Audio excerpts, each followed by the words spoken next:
Hello there. I'd like to tell you something today about KIsiizi Hospital. It's in Uganda, and St Luke's Church here in Sway has had a relationship with that hospital since 1983. Let me tell you a little bit more about it. KIsiizi Hospital is part of the Church of Uganda. You can find it in the southwest corner, not far from the border with Rwanda. And that's the way I visited it several times. It was founded back in 1958 by Dr. John Sharp and his wife Doreen. Sadly, John passed away before the hospital was fully complete, but Doreen has become involved and remain involved throughout her life. The picture you see here is of the celebration of the 60th anniversary of the opening of the hospital in 2018. Doreen, now quite frail, is still a very keen supporter of the hospital.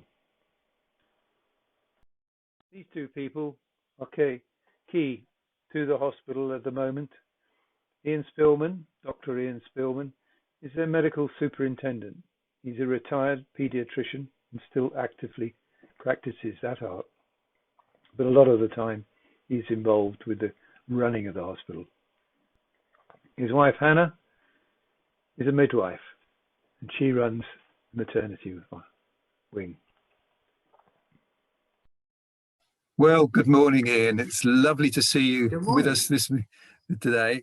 I've met you a couple of times in Uganda when I visited KIsiizi Hospital, Yes. but other people don't know you quite as well. Perhaps you could introduce yourself. Yes, hello St Luke's. It's good to be with you. My name's Ian, and my wife Hannah and I first went out to KIsiizi Hospital in 1987 with Tier Fund for 6 years, and then we've been to and fro ever since, and this time we've been back out there as volunteers since 2012. And it's been wonderful across those years to have this link with Sway. So thank you so much, all of you who've prayed and been part of the extraordinary story of KIsiizi Hospital. I'm also a pediatrician, so I spend time looking after babies and children, but my main role now is medical superintendent, which encompasses a lot of the running and administration and strategic planning for KIsiizi. And my wife Hannah is a midwife, and she is in charge of the labour ward. Yes, your involvement, the pair of you, is wonderful. It's a great benefit to KIsiizi. I know that you can mix and match to that extent.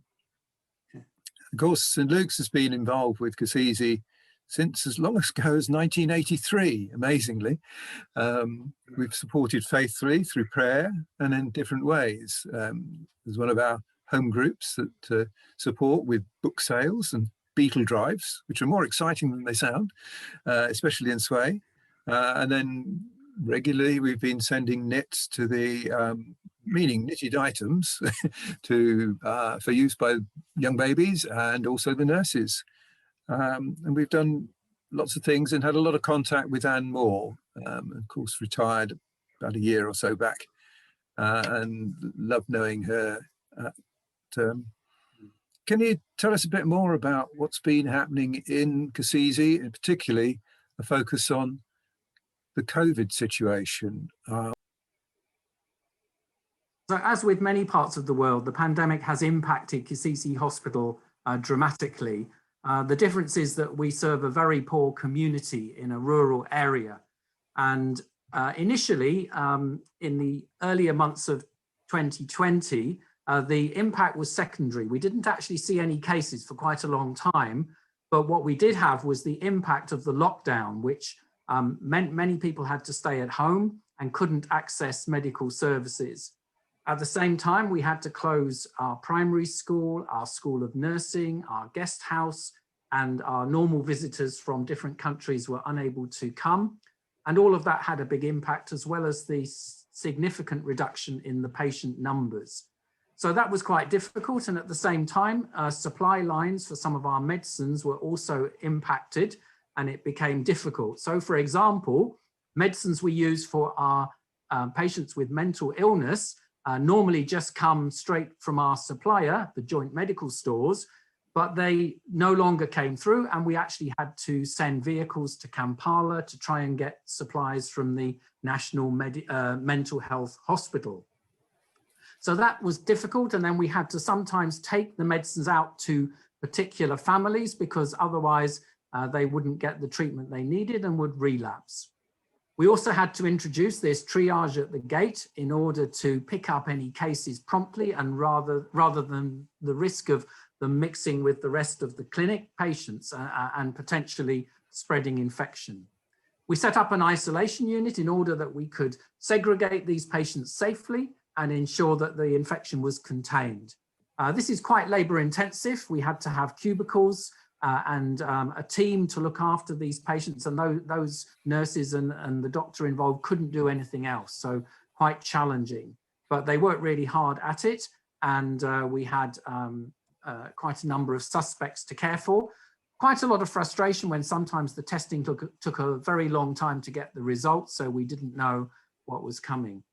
So these closures led to a real financial impact as well as the reduction in patient numbers. And so we actually had to cut our staff salaries for the first time in the 62-year history of KIsiizi.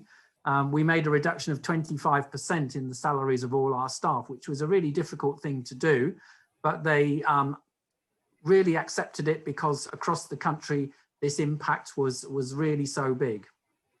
So we're still struggling a bit financially, but we're really grateful for those who've helped us. And we are trying to move forward positively into this new year. Things like immunization, of course, are not yet happening in Uganda, but the United Nations are hoping that that will come before too long. We shall see how it works in practice.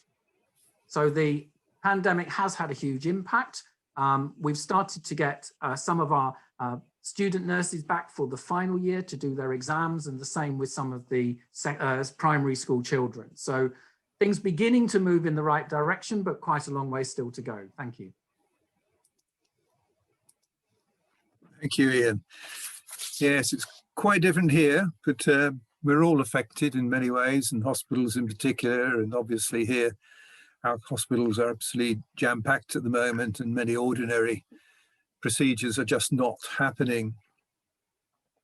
Now, I've visited KIsiizi just twice, firstly in 2017, and shortly afterwards, you had a major flood.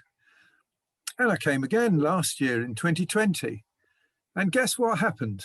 Shortly afterwards, you had a major flood, which I'm not sure whether I should be visiting or not. I feel that I'm trying to maintain those contacts and make it happen, but it's not quite the way it should be.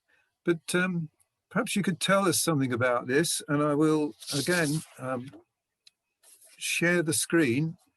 So the floods in 2017 were unprecedented and caused quite a lot of damage, and we made a number of changes after that. When we had a recurrence in September 2020, it was still quite bad, but we coped much better.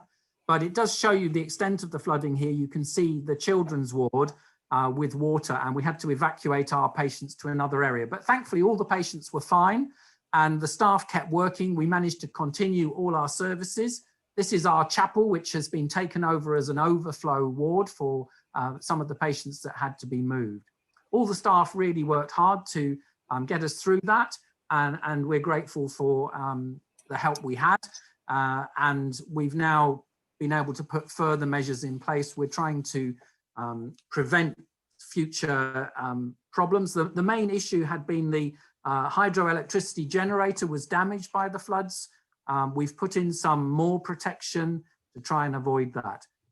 We think the flooding is partly due to environmental factors, changes in forestation and wetland use, and we would like to see some of those political issues tackled as well. Thank you. Thank you, Ian. Yes, it's quite alarming. I remember seeing what happened in the first step in 2017, and I'd only been there a couple of weeks before, and it was astounding to me how the road had become a river. Yeah. But you're always very positive at KIsiizi, which is wonderful, and you've all developed forward and forward.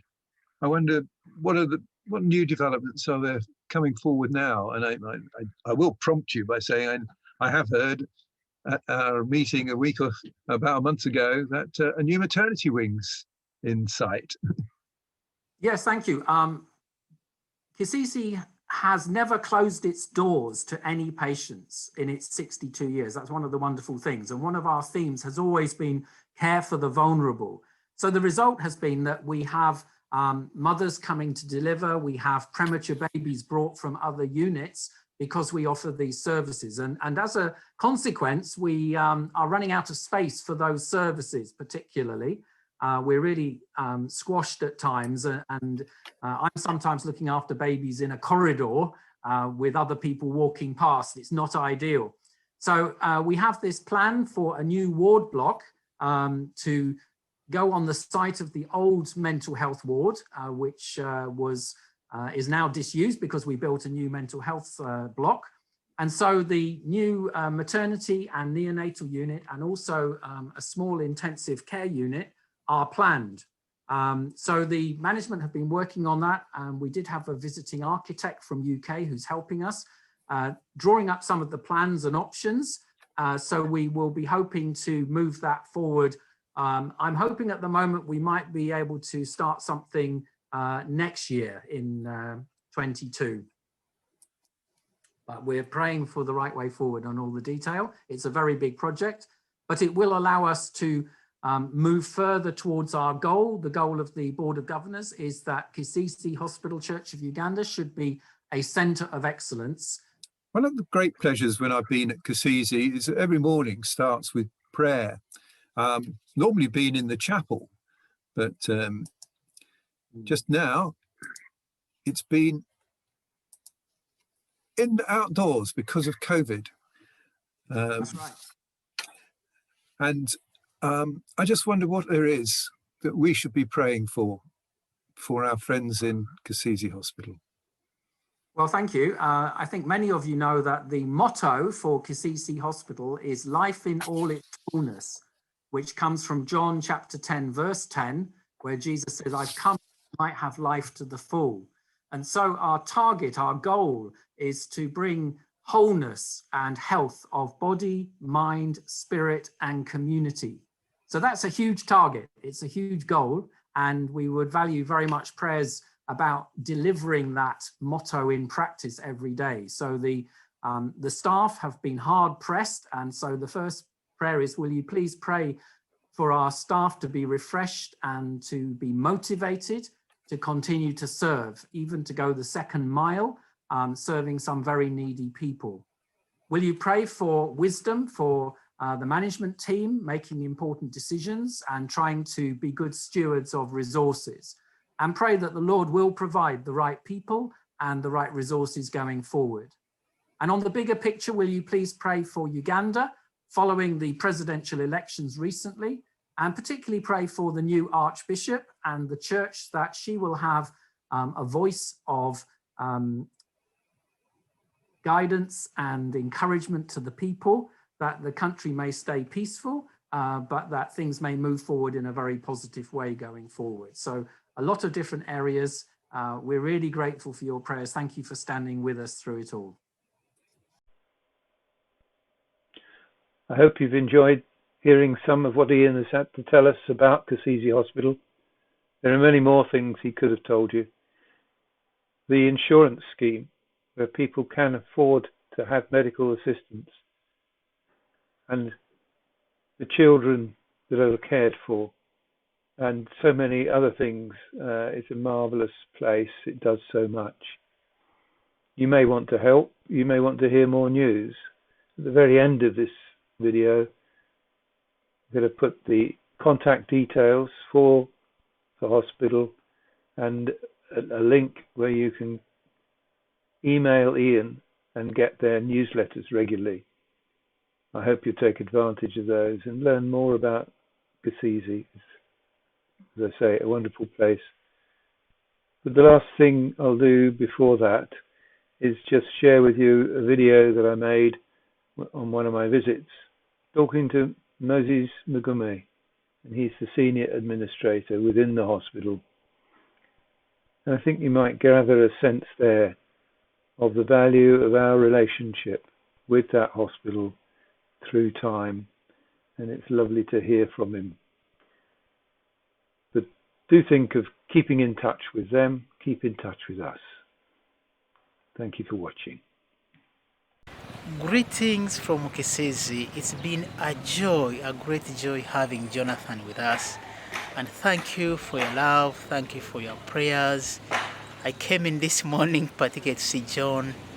We've shared quite a lot, but I'd like to say thank you to you all for all your love and contribution, because you know, love is a decision you make. You love it. Just like Christ died for us, it's a decision, an action you have to take. Thank you for the decision you make by praying for us, by taking that action. May the Lord bless you.